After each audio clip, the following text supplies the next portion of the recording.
Et nous sommes sur Radio Large, au Livre à Vannes 2025, en partenariat avec la ville de Vannes. Et j'ai la joie d'accueillir Alain Mascaro. Bonjour. Bonjour.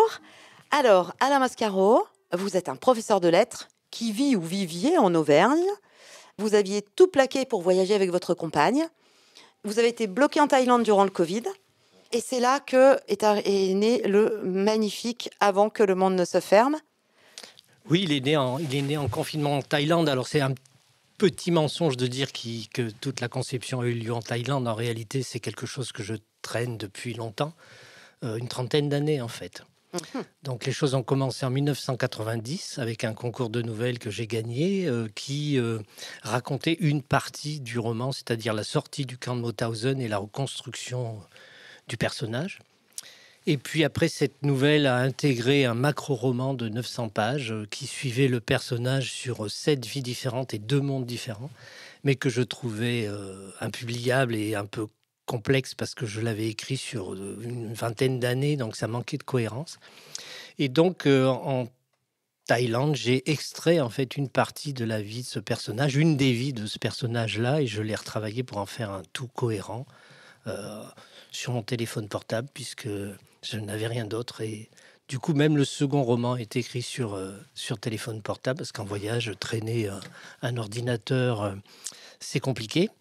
Et donc, oui, entièrement écrit sur téléphone portable. Alors, ça paraît bizarre. J'ai aussi utilisé des carnets. Mais enfin, l'essentiel a été... Non, mais ça paraît pas bizarre quand on voit les pavés, quand on voit la construction, quand on voit l'écriture, quand on voit la richesse. C'est Alors, fou, c'est plus bizarre, c'est fou d'écrire sur un téléphone portable de tels romans. En fait, ce qui est étonnant, c'est que du coup, on a vraiment la vision du paragraphe, voire de la phrase. Donc, on peut travailler de manière très, très précise. Par contre, on n'a pas la vision d'ensemble. Ouais. La vision d'ensemble, on l'a après une sortie papier. Pour rééquilibrer, notamment sur un téléphone portable, les paragraphes paraissent toujours très, très longs. Et en fait, ils ne le sont pas. Et quand on passe en version papier, il faut retravailler les paragraphes pour les faire un petit peu plus conséquents. Voilà. C'est à peu près tout ce qu'il y a à dire de point de vue technique sur l'écriture sur téléphone portable. C'est déjà pas mal, c'est déjà pas mal du tout. Alors, on va commencer un petit peu par le premier, Avant que le monde ne se ferme, qui a été un coup de cœur, mais un vrai, un pur, un dur. J'ai eu un coup de cœur de dingue. Un de mes romans préférés à vie, je crois. De ceux qui me restent dans la tête à tel point que je ne pouvais pas reprendre d'autres lectures derrière pendant plusieurs jours. Mais vraiment, c'est envoûtant, il est poétique. C'est un roman profond, une tranche de vie d'histoire beaucoup trop méconnue au fond. Donc ça nous plongeait dans le génocide de Tsigane. On vit les atrocités des camps de concentration, mais aussi les séquelles de ce peuple après la guerre. Et c'est l'histoire d'Anton. On dit Anton ? On dit Anton. On dit Anton, c'est comme ça que je le disais moi en tout cas en le lisant. Un dresseur de chevaux, fils d'une communauté de tziganes qui grandit au sein d'un cirque. Et on le suit de juste avant sa naissance jusqu'à sa fin. Il y a tellement d'amour, de résilience, d'humanité, de beauté. Il est dur et doux à la fois. Il était vraiment magnifique. Et aujourd'hui, je suis à la 2e fable de votre dernier roman, La Sterne et le Renard. Je suis La Sterne et le Renard. La saga du clan de Lormre. Alors attention, ça se passe dans les terres islandaises. Prononciation, on dit comment ? Lormre. Lormre. C'est pas très facile à dire. Mais en fait, le lecteur fait ce qu'il veut. Ouais, chacun fait ce qu'il veut. Honnêtement, dans ma tête, c'était Lorme. Voilà, c'était... Et encore, je suis pas certain qu'en vieux norrois, on prononce exactement les choses ainsi, donc comme je les ai prononcées. Ouais. Mais c'est chouette de lire ces noms. On a Barbara, on a Anna, on a Alfred, on en a plein d'autres. Alors ça, c'est un roman pour les amateurs de belle et vraie littérature. C'est encore une claque, mais pour de vrai. On est emporté, on est soufflé par la spiritualité, la douleur de cette lignée de femmes guérisseuses, sages-femmes, conteuses, qui cherchent leur place dans ce monde d'hommes, en fait. Mais pas que, il y a les animaux, il y a les roches, il y a l'eau, il y a des fables, il y a des non-dits, un nombre de métaphores impressionnantes sur ces deux animaux, la sterne et le renard. Bon, j'en suis qu'à la moitié, je suis déjà hyper conquise. Ma première question, c'est est-ce que c'est donc une vocation de toujours, mais vous venez un petit peu d'y répondre, mais parce que le premier date donc post-Covid, premier roman, ou est-ce que c'est une identité que vous avez découverte au fil du temps, ou peut-être même sur la route durant vos voyages, le fait d'être écrivain? Je crois que je l'ai toujours été, hein. C'est-à-dire j'ai dû commencer à écrire à 8 ans. J'ai écrit, je crois, avant de publier mon premier roman, j'ai dû en écrire 3 des romans, mais qui sont restés dans mes tiroirs. Parce Mmh. que j'avais le sentiment, que c'était pas très bon ou que c'était pas prêt et que moi-même je ne l'étais pas.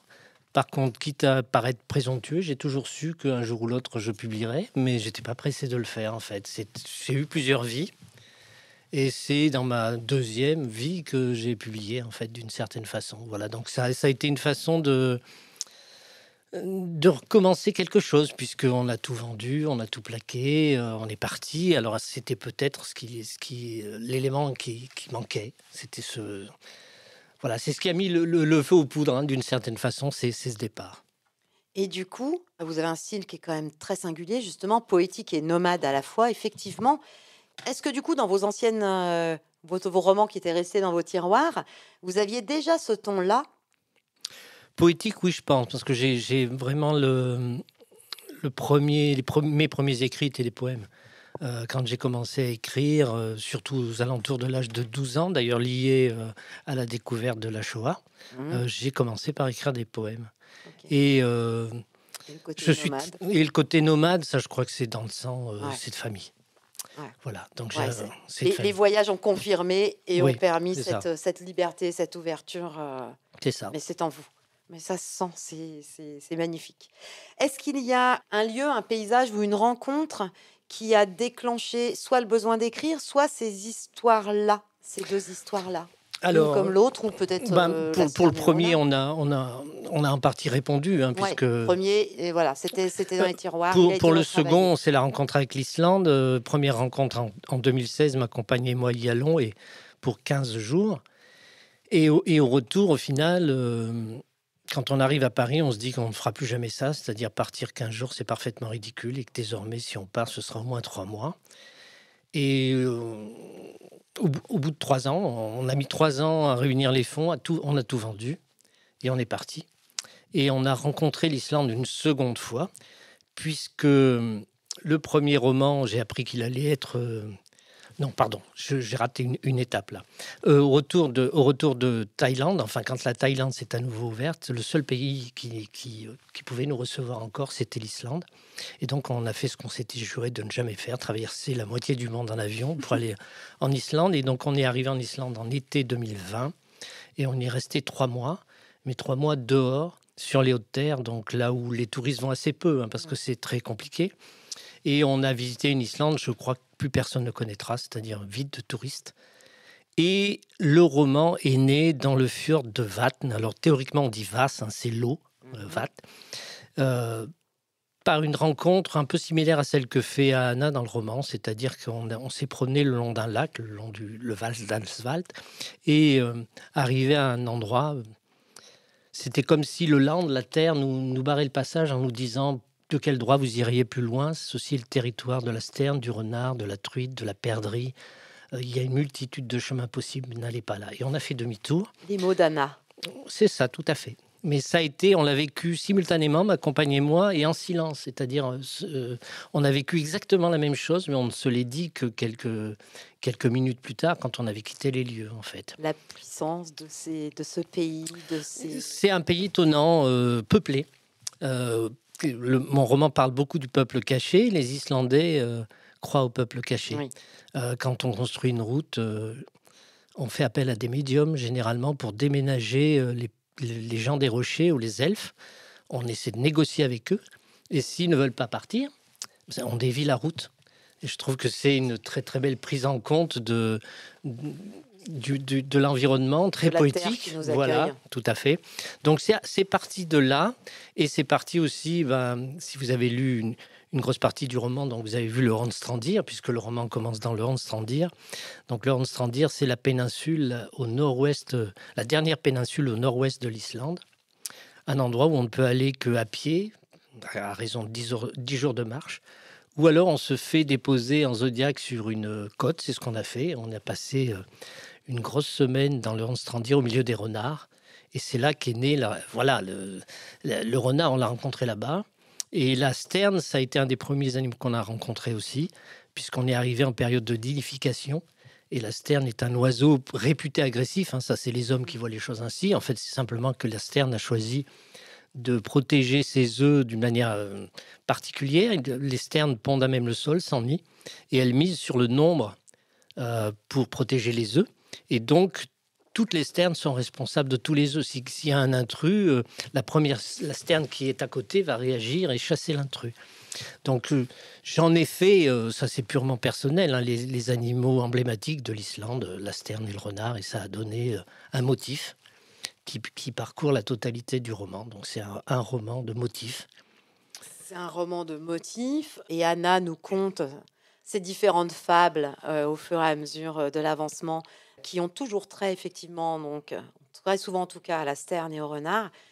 Et on se rend compte que c'est universel, parce qu'en fait, elle rapporte tout à ces deux animaux. Et ça marche. Et ça marche auprès des hommes, cette puissance qu'elle a, au travers de ses fables, d'arriver à faire changer... En partie, oui, elle y parvient en partie. Elle oppose à l'histoire, la narration des hommes qui finalement proposent une réalité qui est un récit qu'ils imposent aux femmes. Elles opposent un contre-dire, notamment à Anna, oppose un contre-dire en 2 mots. Voilà. Et ces fables en font partie. Les contes qu'elle produit sont des contre-dires. Elle essaie de montrer le monde autrement et de rétablir un équilibre qu'elle juge très très important, qui est simplement l'équilibre entre les hommes et le reste du monde. Or, nous sommes les rois de la destruction de ces équilibres-là.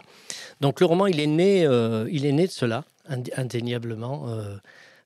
Dans notre voyage, on a croisé 2 choses. Enfin, s'il y a 2 choses qu'on a envie de retenir, c'est pas exactement le mot. Non, qui se sont imposées, peut-être. Qui se sont imposées, c'est ça. D'une part, l'état de la planète, l'état écologique, en fait. Oui. C'est terrifiant. Les glaciers, on les a vus. On a vu combien ils avaient reculé, aussi bien en Patagonie qu'en Islande. Les océans de plastique. Oui. Et les petites pollutions du quotidien. Et on a aussi croisé assez souvent la condition féminine dans ce qu'elle a de plus déplorable, notamment en Inde, où on allait prendre un café dans un restaurant associatif qui s'occupe des femmes vitriolées. Donc c'est une chose d'en parler, c'est autre chose de les avoir en face de soi au service. Et du coup, là, oui, je pense que j'ai pris une grosse claque, comme on dit, parce que tout d'un coup, j'ai vu ce que ça pouvait donner, la bêtise masculine poussée à l'excès. Donc ce roman-là, sous prétexte de parler du Moyen-Âge du islandais, parle en fait de notre monde et des problèmes de notre monde. Complètement. Et en même temps, vous avez effectivement parcouru plusieurs continents. Chaque roman pourrait presque porter un visa sur sa couverture. Est-ce que du coup, il y aura un roman par rapport à l'Inde, plus précisément ? L'Inde est déjà en partie dans le premier. Oui, mais... non, je ne pense pas. Enfin, peut-être, je ne peux pas dire non, je n'en sais rien. Le prochain roman a des chances d'être Patagon. Voilà, parce qu'on a été fortement marqué aussi par la Patagonie, où on a passé 6 mois au Chili, alors que l'Argentine était fermée. Donc, on ne pouvait pas descendre très au sud, parce que pour descendre très au sud, il faut passer par la route en Argentine. Donc, on a pris une barge qui nous a menés à travers les fjords, par la route de Magellan, jusqu'à la cordillère de Darwin. Et là, ma foi, le paysage est... je ne sais pas si je trouverai les mots pour le dire. Récemment, j'ai découvert que les peuples de Terre de Feu, notamment, qu'on prétend éteints, on prétend qu'ils ont disparu, c'est faux. C'est-à-dire qu'à un moment donné, il y a eu une mode dans l'anthropologie, l'ethnologie, qui consistait à dire que lorsqu'un peuple avait du sang trop mêlé, il n'existait plus en tant que tel. Donc l'Argentine et le Chili nient l'existence de ces peuples qui sont en fait des peuples qui habitaient là depuis 10 000 ans, et que l'on a exterminé, puisque le premier camp de concentration ayant jamais existé sur Terre, il était en Terre de Feu, pour exterminer ces peuples-là. Et donc, j'ai découvert récemment par un podcast d'une jeune anthropologue, musicologue, qui elle aussi est partie en Patagonie en imaginant que ces peuples avaient disparu.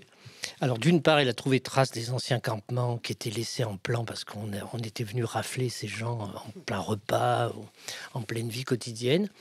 Et elle a découvert quand même que ces peuples continuaient d'exister en tant que tels, sauf qu'ils étaient dans la négation d'eux-mêmes, mais toujours avec une mémoire une mémoire traumatique, c'est-à-dire ils ont perdu des fois l'usage de leur langue initiale, mais par contre les traumas se sont bien ont été transmis de génération en génération depuis le 18e ou le 19e siècle. Donc voilà, je me dis qu'il y a matière. Il y a matière. Il y a clairement Voilà. matière, je pense qu'on...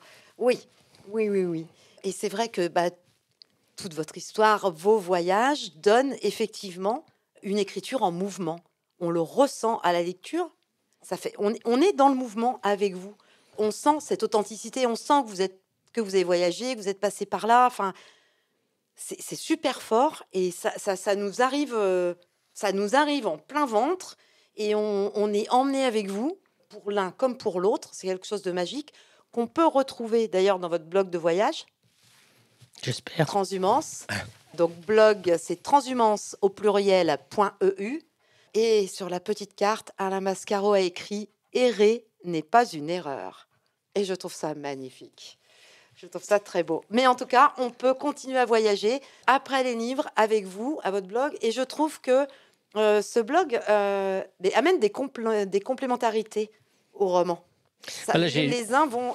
Forcément, l'un va avec les deux autres.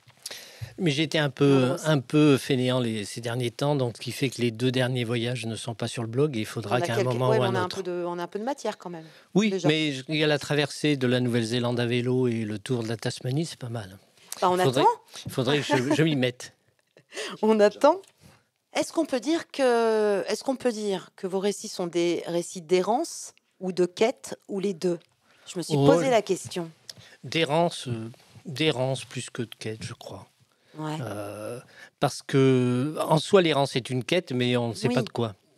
Puisque le principe même de l'errance, c'est qu'on ne sait pas où on va ni pourquoi. Et c'était un peu le principe de notre voyage. Au début, on avait un plan, et puis très très vite, le plan, ça a été l'absence de plan. Voilà. Donc la véritable errance, c'est-à-dire on va où on a envie d'aller quand on a envie d'y aller. Donc c'est pas une quête en soi où on n'attend pas quelque chose de précis, mais où simplement on a soif et faim du monde environnant, et du coup cette faim-là et cette soif, elle est comblée, parce que quand on traverse des paysages et qu'on rencontre des gens, il se passe quelque chose nécessairement. Oui, on observe, on comprend et on prend la température interne au travers effectivement des paysages, des gens qu'on rencontre, des vrais gens. Et par contre, une question aussi à ce sujet-là, du coup, est-ce que dans les fables et les contes, il y a des histoires qui vous ont été contées par des gens, ou est-ce que c'est purement fiction? Non, là, c'est pure fiction. D'accord. C'est pure fiction, et pour tout vous dire, quand j'ai commencé à écrire, je ne savais pas du tout que mon personnage féminin allait être fabuliste. D'accord. C'est-à-dire, à un moment donné, c'est elle qui m'a dit est-ce que tu connais la fable de la Sterne et du renard? Non, je la connaissais pas, donc il a fallu que je l'écrive. Et entre elle et moi, entre Anna et moi, ça a été comme ça un petit jeu. Alors ça paraît un peu schizophrénique, mais c'est vraiment comme ça que les choses se passent. Les personnages parlent dans ma tête, voilà. Vous n'êtes pas le seul. Vous... Les bons écrivains, c'est toujours comme ça. C'est très souvent comme ça, en tout cas. Mais en tout cas, c'est plaisant. Oui. J'aime beaucoup cet état, parce que c'est un état. Après, quand les personnages s'en vont, on se sent momentanément tout seul. Et justement, en parlant de ça, vous avez quand même une vie un peu de solitaire. Alors, soit le voyage était avec votre femme, mais voilà, vous n'êtes quand même qu'à 2. Quand vous écrivez, vous êtes donc à 2 ou à 3 ou à 4, mais seul avec votre téléphone, vos carnets. Quand vous vous retrouvez, ni en voyage, ni en écriture, comment ça se passe, le retour à la vie mal classique? Non, le retour est extrêmement violent, pour plein de raisons. Mais donc notre retour en France, qui va durer un certain temps, je pense, parce que malheureusement, il y a des contraintes bassement matérielles, comme tout le monde. J'ai trouvé, oui, nous avons trouvé, ma compagne et moi, que c'était extrêmement violent. D'abord parce que on a vécu pendant 5 ans dans une sorte de parenthèse. On a échappé, en fait, au corona. On n'a pas vécu la même chose que vous, hein, sans doute. Et du coup, on en découvre les effets. On n'a pas eu l'effet grenouille. On n'a pas été habitué à la montée en température. Pour nous, ça a été tout de suite brûlant. On nous a jetés dans l'eau bouillante, en fait. Vous êtes revenu quand? Nous sommes revenus en mai 2024. Ouais, Voilà. effectivement. Et donc, du coup, la distanciation sociale, par exemple, qui a été mise en place pendant le Covid, nous, on trouve qu'elle est toujours là. Et qu'il y a une sorte que les gens ont tendance à rester dans la distance et à porter des masques, à continuer à porter des masques, en fait. Je suis bien d'accord. Donc, c'est difficile. Donc c'est difficile. C'est pas très étonnant, mais effectivement, c'est difficile. Alain Mascaro, moi je conseille à tous les lecteurs de Radio Large de lire Avant que le monde ne se ferme, parce qu'il est magnifique, et de continuer par Je suis la Sterne et le renard. Et dans ce sens-là, je trouve que c'est super intéressant aussi. De la beauté, de l'écriture fine, incisive, de la vraie littérature. C'est juste magique. C'est chez l'éditeur Flammarion. Flammarion. Si vous voulez, je peux vous dire le début. Et j'allais dire, j'aimerais que vous terminiez avec grand plaisir en nous contant le début du roman avec plaisir. Merci Alain Mascaro. Merci.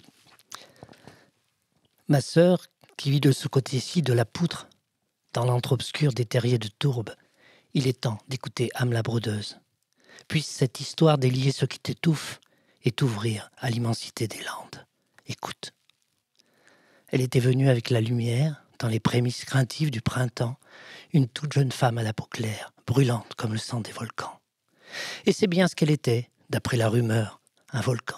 Ses cheveux étaient une lave incandescente et elle avait couché avec le dragon de la terre. Elle portait son enfant.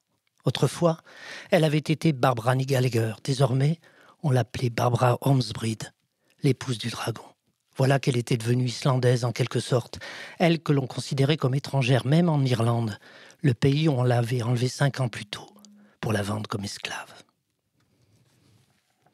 Oh merci, merci mille fois. Merci à vous. Bon salon Alain Mascaro. Merci. À bientôt. À bientôt. Au revoir.